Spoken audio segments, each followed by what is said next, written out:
Oke,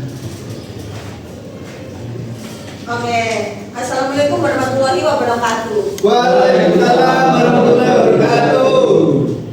Oke, sebelum kita memulai pembelajaran hari ini, saya minta satu orang untuk memimpin doa. Saya Bu. Silakan. Baik teman-teman, sebelum kita memulai pembelajaran hari ini, alangkah baiknya kita untuk berdoa terlebih dahulu. Semoga ilmu yang kita dapat pada pembelajaran hari ini bisa maksimal dan bisa bermanfaat untuk kita semua. Doa menurut kepercayaan masing-masing dimulai. Doa tak pernah usai. Oke, selamat pagi teman-teman. Pagi Bu. Gimana keadaan kalian hari ini? Sehat? Lapar. Oh, semoga cepat sembuh ya, Mas. Ya Bu, makasih. Ya, saya akan absen. Apa ada yang tidak masuk hari ini? Masuk semua Bu. Masuk semua. Alhamdulillah. Alhamdulillah ya. Oke, saya minta kalian untuk memfokuskan pikiran kalian untuk pembelajaran hari ini. Nah, sebelum melakukan pembelajaran, alangkah lebih baik kita melakukan namanya ice breathing ya. Oke, saya minta kalian untuk berdiri semuanya, menghadap kanan semuanya. Waduh. Pijat pun teman-teman. Loh, aku harus gimana? Oh, saya masih. Aduh, ya udah, gimana? Oke, saya itu sampai pada detik 1, 2, Gantian, Bu, gantian. 4, 5. Oke, sekarang berdiri. Nah, tidak udah teman kalian. 1, 2, 3, 4, 5. Oke. Silakan duduk. Oke, sebelum memulai pembelajaran, izinkan Ibu untuk menyampaikan tentang capaian pembelajaran dan juga tujuan pembelajaran hari ini. Jadi capaian pembelajaran kita hari ini adalah menganalisis prinsip dasar algoritma pemrograman, dan tujuannya itu untuk menyusun langkah-langkah algoritma dalam bentuk studio code secara runtut dan logis tanpa kesalahan struktur. Next, Ibu ingin tanya nih, di sini semua pasti punya namanya game kan? Punya. Pasti kalian hampir semua atau enggak barusan nih kalian itu melakukan login game. Oke, berarti kalian itu udah tahu kan logika urutan buat melakukan login dan sampai setelah login selesai nih. Nah, materi kita itu akan membahas tentang ini nih, tentang urutan langkah-langkah tersebut. Nah, saya di sini meminta kalian menempatkan diri kalian bukan sekedar sebagai murid kelas 10, tapi juga calon developer yang sedang belajar membuat sistem sederhana seperti yang digunakan di aplikasi atau game nyata. Oke, mohon didengarkan baik-baik ya, karena ini akan menjadi clue dari materi hari ini. Misi kalian itu adalah menyusun langkah-langkah logis algoritma untuk menyelesaikan masalah seperti yang dilakukan programmer di dunia kerja nyata. Oke, sebelum memasuki materi, Ibu sudah memberikan kalian sebuah link YouTube. Itu yang berasal dari kakak tingkat kalian, kakak kelas kalian yang sekarang melakukan kuliah terkait studio code. Silakan dilihat di grup WhatsApp masing-masing ya. Ibu udah share nih. Siap, Bu. Waktu kalian cuma 1 menit nih. Tolong dimanfaatkan dengan baik. Siap Bu. Siap, Bu. Wow, sangat menginspirasi. Wow, keren banget. Oke, udah melihat semuanya? Sudah Bu. Oke. Dari penyampaian sih tersebut, adakah yang tahu apa itu studio code? Bisa angkat tangan? Saya Bu. Apa? Baik Mas, perkenalkan dulu dan absen nomor berapa nih? Saya Ryan Bu. Nomor absen 3. Untuk studio sendiri ini langkah-langkah atau urutan proses Bu. Betul. Terus apa sih yang terjadi jika langkah-langkah itu tidak tersusun dengan runtut? Saya, Oke, silakan. kalau nggak runtut nanti sedekatnya sulit dipahami, Bu. Betul banget. Tepuk tangan buat dua teman kalian ini. Bukan disikat ya teman-teman. Iya, maaf Bu. Kebiasaan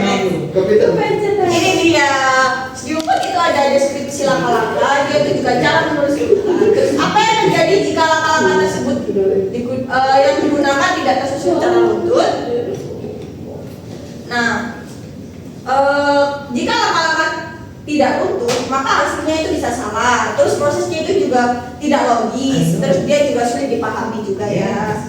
Juga ciri-ciri dari studio code, yaitu tuntut dan logis, mudah dipahami, dia itu juga sederhana, nggak ribet, jadi memudahkan programmer untuk memahami kodenya. Terus dia itu juga jelas dan tidak berantakan. Gitu ya. Terus ini ada contoh dari studio code. Nah, Ibu pengen tanya nih, kalian ada yang tahu nggak mana itu yang input, mana yang proses, dan juga mana yang outputnya? Untuk ibu sendiri yaitu siapkan mie. Terus untuk prosesnya itu dari rebus air masukkan mie ke dalam air, tunggu 3 menit masukkan bumbu atau 3 rata. Ya. Nanti untuk outputnya itu mie siap dimakan Bu. Oke, betul banget yang dikatakan teman kalian satu itu ya. Struktur utama dari studio code itu ada input, ada proses, dan juga output. Kalau input itu yang dimasukkan, lalu proses itu yang dilakukan, lalu outputnya itu adalah hasil. Jadi dia itu secara langsung adalah if then else gitu. Lalu untuk selanjutnya,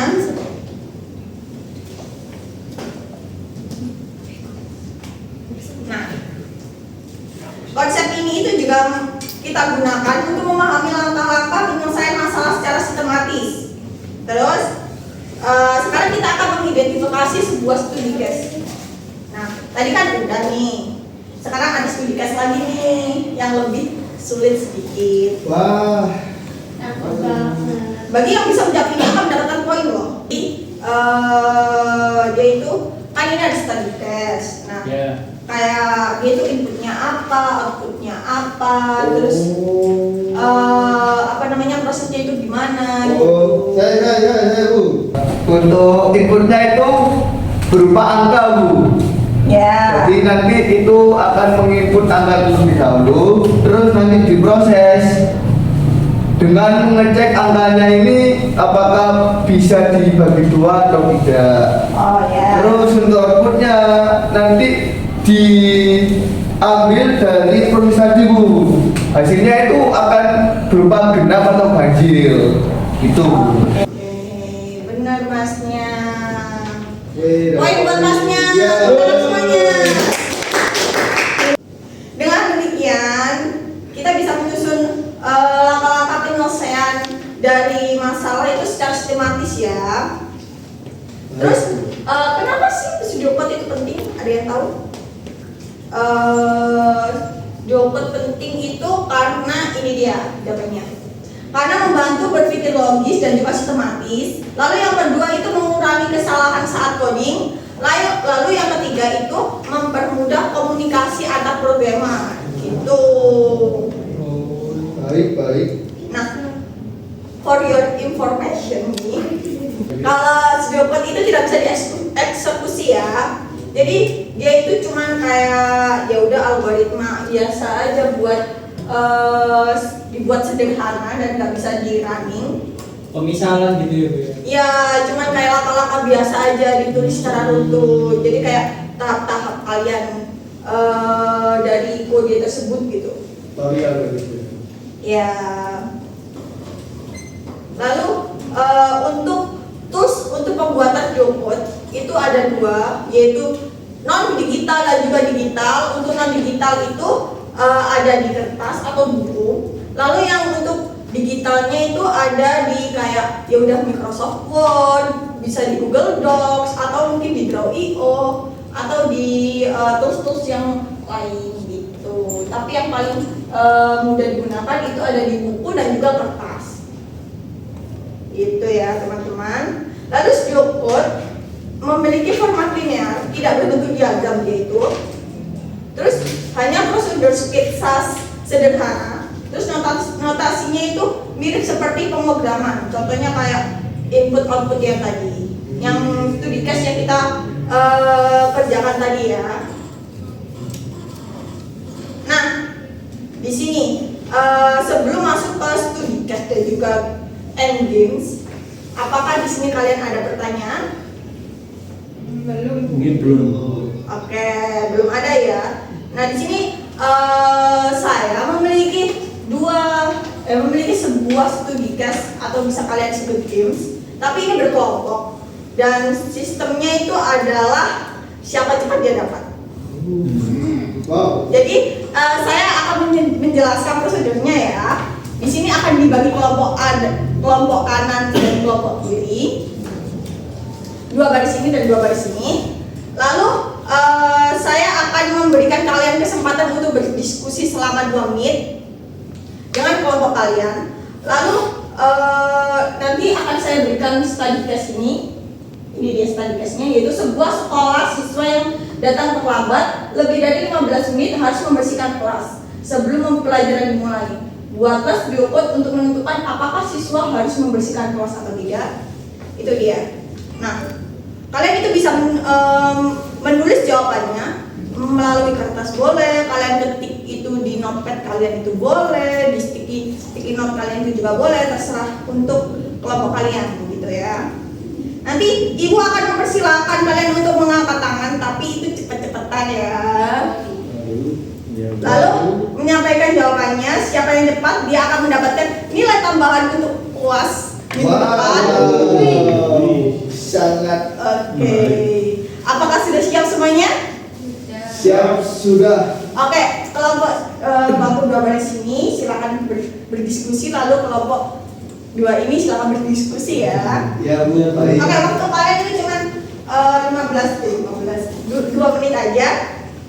Silakan diskusi mulai sekarang.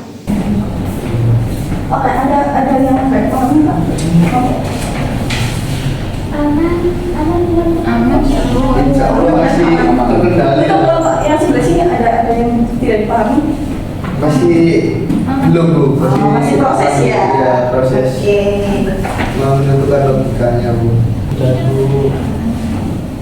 Oke. Ibu hitung sampai 3 ya, akan Waduh. siapa? Nah, apakah kelompok kanan atau kelompok kiri yang akan mendapatkan poin untuk tambahan nilai UAS? Golongan kiri. Oke. Berwakilan dulu dari kelompok kanan siapa dulu? Golongan kiri. Teman saya Bu. Lalu dari kelompok kiri siapa? Amar Bu. Oh, Amar. Oke. Boleh. Oke, 2 orang ini akan lebih cepat dan menentukan nilai tambahan kalian. Oke. Ayo, padamu. Tolong ya dikondisikan. Ya, maaf pada. 1, 2, 3 ya. Saya Bu, sudah buat startnya input keterlambatan. Selanjutnya if keterlambatan lebih dari 15 menit dan output siswa harus membersihkan kelas. Tuh, kemudian else output siswa boleh masuk kelas, kemudian and if, kemudian and. Oke, benar banget. Yang mendapatkan nilai tambahan. Alhamdulillah. Mungkin tenang aja ya, karena ada masih satu latihan lagi, tapi ini sifatnya individual. Nah, silakan buka HP kalian masing-masing di grup WhatsApp kalian. Ibu udah mengirimkan link form nih, yang berisi 3 soal aja. Soalnya adalah uraian. Waktu pengerjaan kalian itu cuma 2 menit. Jawabannya itu nggak ada yang benar dan nggak ada yang salah. Itu tergantung uraian kalian, gitu ya. Oke, baik. Oke, silakan dikerjakan dalam waktu 2 menit ini. Silakan buka di form kalian ya. Ya Bu.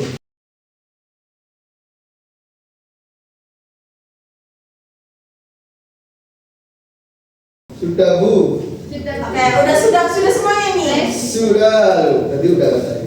Sudah. Udah. Oke. Kalau sudah semua, nanti ibu akan buka masing-masing jawaban dari kalian. Lalu tidak akan ibu spill di sini. Oh, Jadi akan ketahuan nih siapa yang nyontek mana yang enggak, tapi nggak akan ibu spill di Saya sini. enggak. Saya sudah Bu. Baik, untuk akhir dari pembelajaran hari ini, ibu akan menyampaikan sebuah kesimpulan, atau mungkin salah satu dari kalian ingin ingin membacakan kesimpulannya? Saya Bu. Silakan Mas. Namanya siapa dan absen berapa? Ferdi, absen 5. Oke, silakan Mas. Plot merupakan cara penulisan langkah-langkah penyelesaian masalah secara sederhana, sistematis, dan mudah dipahami, tanpa terikat pada bahasa pemrograman tertentu. Dalam penyusunannya, Sudokot harus memperhatikan alur logika yang runtut, sehingga solusi yang dihasilkan dapat dipahami dengan jelas dan tidak menimbulkan kesalahan. Struktur dasar Sudokot terdiri dari 3 bagian utama, yaitu input, proses, output. Dengan menggunakan Sudokot, seseorang dapat lebih mudah dalam merancang algoritma sebelum diimplementasikan ke dalam bahasa pemrograman, serta membantu meningkatkan kemampuan berpikir logis dan sistematik. Oke, terima kasih ya Mas buat udah membacakan kesimpulannya nih. Dan terima kasih buat teman-teman sekalian atas partisipasi aktif kalian di pembelajaran hari ini. Semoga materi hari ini bermanfaat buat kalian. Amin. Nah, jadi wassalamualaikum warahmatullahi wabarakatuh. Waalaikumsalam warahmatullahi wabarakatuh. Sehat selalu, semoga. Makasih ya teman-teman. Hidup Okta. Hidup. Tidur.